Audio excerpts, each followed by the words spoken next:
Hi there guys, and welcome once again to Jonesy's vlog. So I just want to start off by explaining why I didn't do a reaction video to the Leicester game and why I've left it this long to do a video. Basically that weekend I was so busy and have been this week as well, so I never really got a chance to watch the game all the way through. I only saw little bits of highlights and I could only go by what some people had told me. So I didn't think there was any point in really doing a full reaction video when I hadn't seen the game for myself properly.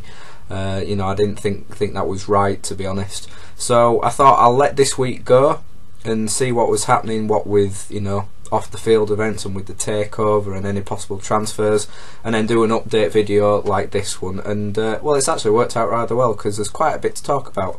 So let's just start off from after that Leicester game. I mean, like I said, from what I've seen and from what people were saying, you know, it was a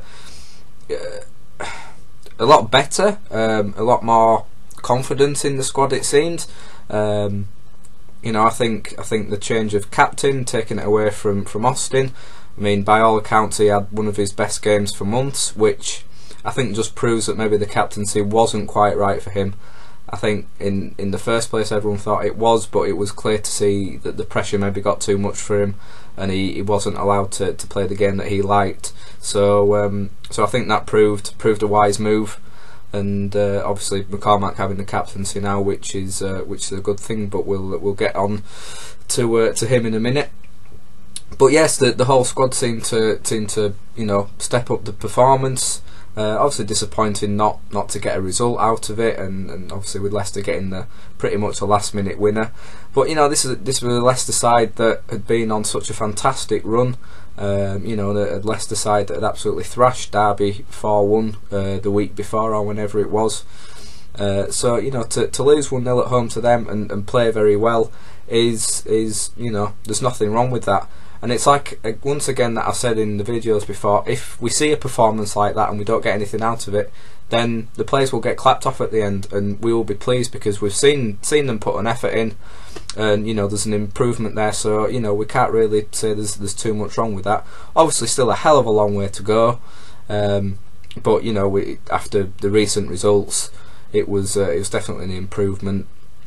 The new signings, apparently Stewart had a very quiet start, came into the game a little bit more in the second half, and by all accounts Kebe doesn't even look match fit, so I think maybe he needs a bit more time to settle in properly. So, but I mean, it is too soon to really pass any real judgment over them. You know, they're a little bit more time, and hopefully they'll fit into the squad well. So so that was the last game. So then obviously this week the main talking point has obviously been the takeover, or what, even if there is going to be a takeover happening. And I think frustration is just really, after the performances of the past few weeks, followed on by this and the lack of transfer activity. You know, well, Twitter for a start hasn't been a fun place to be recently. I've been spending less and less time on that really, because every day everyone's just getting more and more frustrated, just wanting some answers, wanting to know what the hell's going on at the club, what's going on behind the scenes, is anything going to happen, you know, is there any money there at all to spend in the transfer window? Because I think what's annoying is how it was kind of not promised as such, but it was said before January that hopefully this takeover from Sport Capital would be done in time for the January transfer window and there would be funds available. So I mean, we'll look at what's happened. I mean, Zaliukas' deal got extended and made sort of a more permanent thing.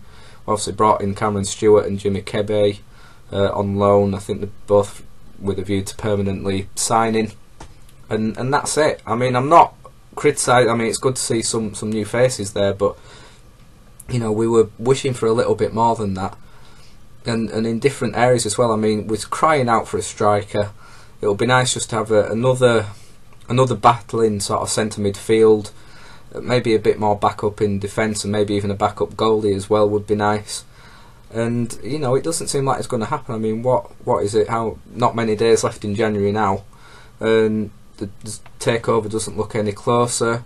It's, you know, McDermott said that he didn't want a transfer window where everything was going through on the last day, and it looks like that's going to be our only option.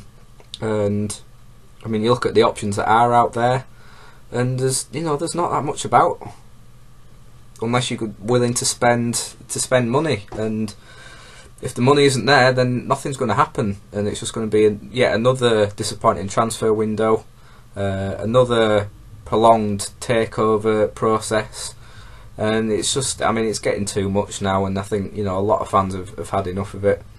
I mean, this morning David Haig tweeted saying that the GFH or Sport Capital are committed to getting this deal done and getting everything over the line and getting everything sorted, and thank you for your patience and all that. And although it's good to see updates being made from the club and just having that little bit of contact with the fans, which we haven't seen before, it was a pointless thing to come out and say. It didn't update anyone.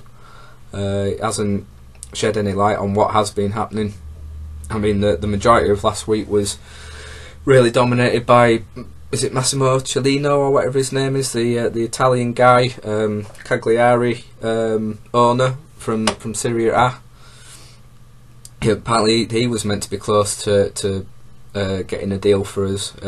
He was meant to have come over and had a meeting apparently with GFH and people. Apparently his son had tweeted pictures from Elland Road or something, so we know that something had happened, but apparently it was just a meeting and it didn't go any further than that. So last week everyone was thinking we're going to have an Italian looking after us, an Italian who, I don't even know if it's real, but everyone kept saying about the fact he's sacked about 30 managers in 10 years or something. I mean, I didn't check it out, so I don't know how true it is, but it sounded like the kind of guy we didn't really want at the club for a bit of stability. So there's been all that talk this week, and then more sort of negative talk as well, with West Ham putting a bid in for McCormack the other night, which was, I think, was it 3.5 million, which we turned down, and now it's reported they're meant to be coming back in for him at 5 million. I mean, whether it happens or not, I mean, because West Ham have signed the striker in the past few days, but apparently they are keen on bolstering their attacking options, because they haven't really got much. So they may come back in for McCormack again. And I mean, when you look at 5 million, if there isn't any money to spend at the club, then you'd think they'd probably look at accepting that offer. I mean, whether Ross wants to go at all, I mean, he's always said that he's quite happy here, and he wants to finish off sort of what he started at the club. He's just been made captain. Would he go? Who knows? I mean, West Ham are struggling, possibility of relegation there, so would he want to go to a struggling club like that? Who knows? Do the owners want to sell him? Again, we don't know. I mean, a lot of people are thinking because we don't, it doesn't look like there's much money there, that the 5 million will be accepted, but we'll just have to wait and see. I mean, this week will probably be an interesting one. We may get some answers to some of the questions that everyone's asking. So yeah, it's been a very frustrating time once again. But I am actually looking forward to the game on Tuesday against Ipswich. I'm actually going to, got a ticket the other day, so it feels like a while since I was last there. It was the Blackburn game on New Year's Day.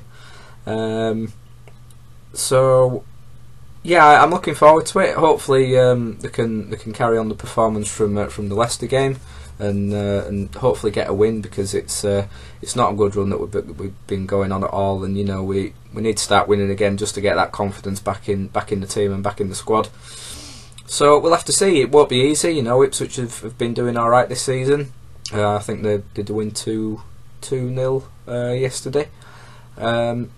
So Mick McCarthy always puts up a good fight with his team. So yeah, we'll have to see. But I am looking forward to it. In the South Stand, so it's probably going to be a good atmosphere. I'm hoping anyway. Apparently, it was a bit of a cracker at the Leicester game, so it was disappointing to have missed that one. So yeah, that's all I got to say, really, guys. Like I say, it was just an update of this week's goings on, really. If there's anything you'd like to add, something else that happened this week that I haven't covered, then leave in the comments, and of course let me know your thoughts on everything that's happened about the takeover, what you think's going to happen, if you'd have been happy for Cellino to come in with his money, and let let me know, of course, on the transfer window and McCormack and everything. Let me know your views, as always, in the comments below or on my Twitter at ChrisJonesLUFC.